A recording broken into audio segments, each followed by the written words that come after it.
Comment vous allez déterminer les valeurs de votre entreprise? C'est déjà parfois, le fait de déterminer les valeurs de votre entreprise va vous permettre donc de façonner l'identité de votre organisation autour de votre entreprise. Donc elle va vous guider donc à la prise de décision et avoir le comportement qu'il faut en fait et les relations avec les personnes qui sont dans votre entreprise en fait, les personnes avec qui vous travaillez, ça peut être des partenaires, vos employés et bien d'autres, les actionnaires de votre entreprise ou autres.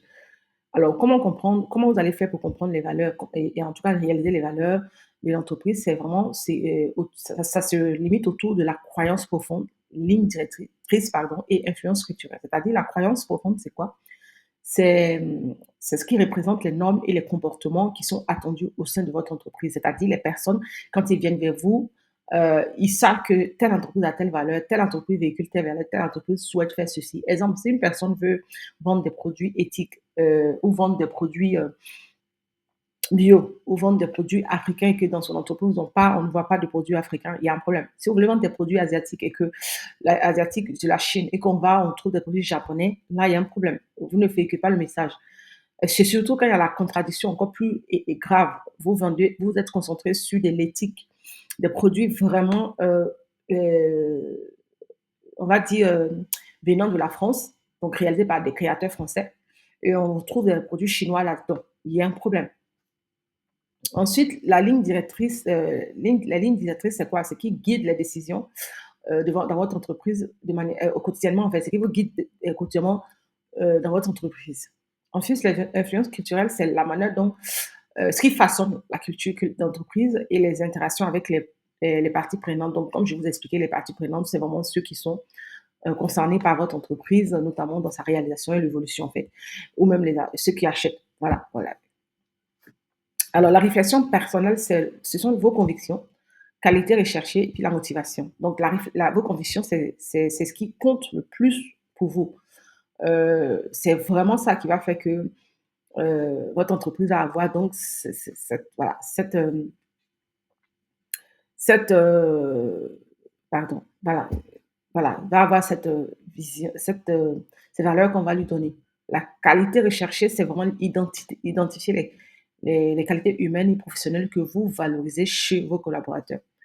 Et la motivation, c'est vraiment examiner les raisons pour lesquelles vous créez votre entreprise. Vous avez une raison qui vous pousse à créer cette entreprise spécifiquement et pas une autre. Donc, c'est ça qu'il faudra expliquer pourquoi. Exemple, je crée une entreprise, excusez-moi de prendre toujours le même exemple, mais les mêmes exemples, je vais plutôt prendre l'exemple de la France. Je crée une entreprise made in France et j'ai envie, en fait, de montrer à mes clients que je valorise les créateurs français et je valorise l'artisanat français, le savoir-faire français et autres. C'est ça, en fait, qu'on veut véhiculer. Si moi, je vends des produits africains et que je veux valoriser les produits africains, je ne vais pas aller me perdre dans d'autres choses. Je vais valoriser les créateurs africains, je vais valoriser la créativité africaine. Dans ce cas, je reste dans cette créativité-là. Voilà. Donc, c'est ça la motivation. C'est ce qui me motive, en fait. Mais la motivation peut être autre chose, hein. Donc, il faut vraiment l'analyser. Il faudra analyser les différentes motivations qui vous poussent à créer une entreprise, par exemple. L'analyse des expériences passées, c'est-à-dire le moment de fierté, valeur présente, la base pour à l'avenir. C'est-à-dire, moment de fierté, c'est lorsque vous identifiez les situations professionnelles ou personnelles qui vous ont, voilà, dont vous êtes particulièrement fier, il faudra donc les mettre en valeur. Ensuite, la valeur présente, c'est-à-dire les motivations, les analyses, pardon, et les valeurs qui étaient en jeu dans ces moments-là. Euh, les bases pour l'avenir, c'est-à-dire vous allez utiliser ces réflexions comme fondement pour formuler vos valeurs d'entreprise. Considération des parties prenantes, donc clients, collaborateurs et investisseurs. Le client, c'est quelqu'un qui met en valeur voilà, la valeur recherchée dans vos produits et services, celui qui vient vers vous dans l'objectif de voilà, retrouver des valeurs qu'il recherche et donc de ce que vous proposez. Alors, le collaborateur, c'est le comportement et l'attitude à encourager dans votre entreprise. Les investisseurs, c'est valeur pour une relation durable et portable. Alors, les gens vont investir dans votre entreprise parce que vous portez une certaine valeur. Les gens vont venir travailler avec vous, vos collaborateurs, parce que vous répondez donc à une valeur spécifique.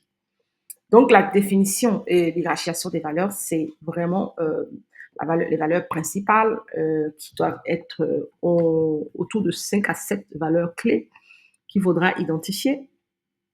Et puis, alignement spécifique, c'est assurer la cohérence avec votre vision et mission. Donc, les valeurs doivent être en cohérence avec la vision de votre entreprise et la mission de votre entreprise. Donc, les trois doivent être traités de la même manière, en fait. C'est pour ça que je les ai traités, en fait. Je vous invite à la précédente, aux autres vidéos sur la vision et les missions, la mission pour vous aider. Et les comportements associés traduisent chaque valeur et action concrète. Donc, la mission en œuvre des valeurs, c'est la communication, l'intégration et l'incarnation. Donc, la communication, c'est le fait de partager clairement les valeurs avec toute l'organisation. Et puis, l'intégration, c'est utiliser les valeurs dans les recrutements et les formations, donc former les gens sur, ces valeurs-là et en parler tout le temps, si cela est possible. Et quand vous recrutez quelqu'un, il faut lui véhiculer vos valeurs, c'est très important. Et si ces valeurs ne concordent pas avec les vôtres, c'est pas la peine. Un- Par exemple, si vous avez une valeur de produit bio et que la personne s'en fiche complètement et vous dit que je ne vois pas l'intérêt de toujours travailler autour du bio, alors qu'en réalité, on ne sera pas vivant, vous voyez déjà que ça n'est il y a un problème.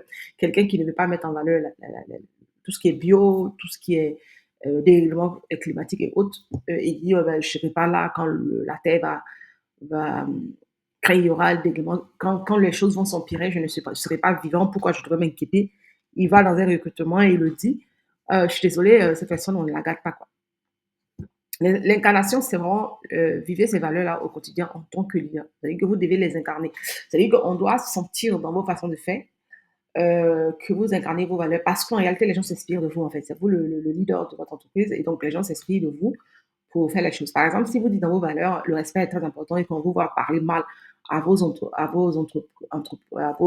employés, à vos collaborateurs, vous voyez déjà qu'il y a une contradiction avec ce que vous véhiculez, ce que vous êtes en fait. Révision et adaptation, c'est l'évaluation régulière. C'est-à-dire réévaluer vos valeurs à mesure que votre entreprise évolue. La flexibilité, c'est adapter l'application des valeurs au niveau de filles. Donc, il faut être flexible, il faut comprendre que les choses peuvent changer, mais sans changer vos valeurs, bien entendu. D'où la constance, il faut maintenir cette constance-là des valeurs, en fait, tout en évoluant autour de la valeur, bien entendu, mais sans modifier la valeur. C'est très important. On peut maintenir les valeurs, on peut évoluer, on peut avoir une certaine flexibilité sans modifier ce qu'on est. Voilà, en réalité, c'est comme l'évolution de l'informatique, par exemple. On évolue, mais on évolue tout en respectant la nature. Si quelqu'un évolue dans son entreprise et que dans son entreprise, il utilisait l'IA, mais il avait cette volonté de protéger la nature, il va utiliser l'IA pour protéger la nature tout en véhiculant ses messages autour de ça, en disant, moi, j'utilise l'IA parce que. Il y a toujours une manière de retrouver, en fait, les mêmes valeurs, mais même en étant flexible, en fait, en évoluant, en fait. Voilà. Donc ça, il faut le savoir. Alors, si vous avez aimé cette vidéo, n'hésitez pas à laisser un commentaire, un like, et puis laissez dans le commentaire valeur pour que je comprenne que vous êtes arrivé à la fin de cette vidéo. Je vous remercie. On se retrouve donc dans une prochaine vidéo. Ciao, ciao.